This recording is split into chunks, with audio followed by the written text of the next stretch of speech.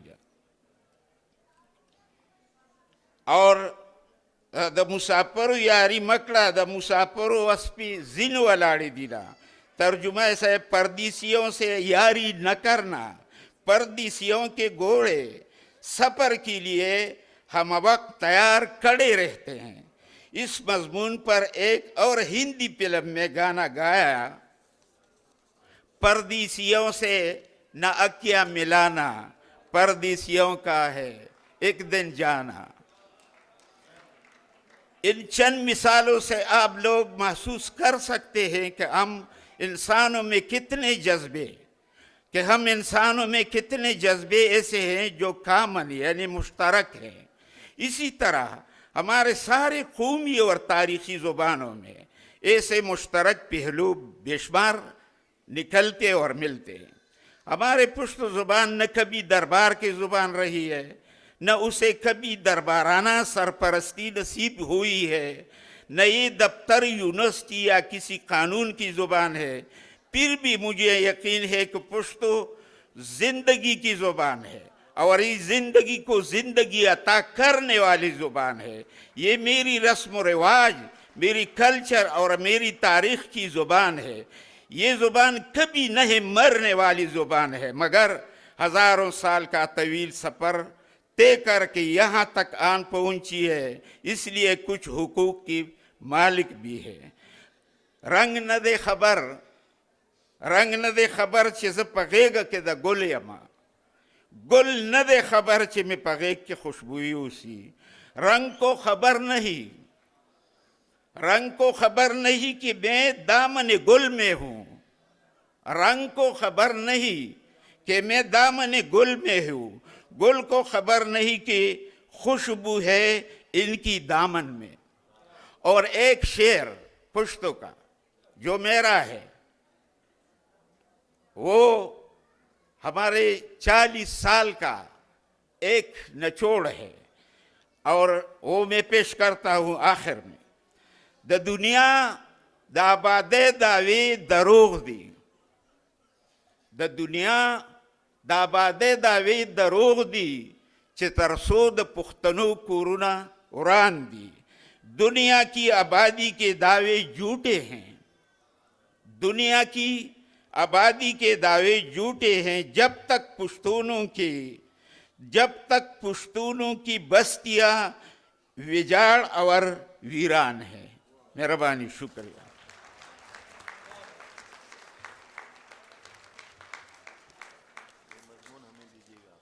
جی آپ کو چاہیے.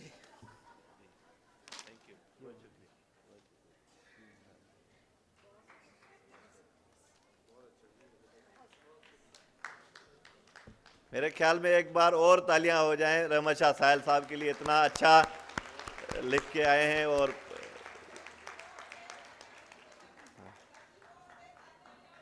آپ کی سردی کا بھی بندوبست کریں ہم کوئی مسئلہ نہیں. اچھا جی بہت شکریہ تمام اسٹیج کے مہمانوں کا. ایک آخری جو بہت ضروری ہمارا کام ہے وہ رہتا ہے اور یہ انتہائی اہم کام ہے. ہم تمام والنٹیئرز کو ایک بار اسٹیج پہ بلاتے ہیں کہ وہ آئیں اور ہمارے مہمانوں کے ساتھ ایک گروپ فوٹو لیں. اس کے بعد ہم میوزیکل جو نائٹ ہے اس کی طرف پروسیڈ کریں گے.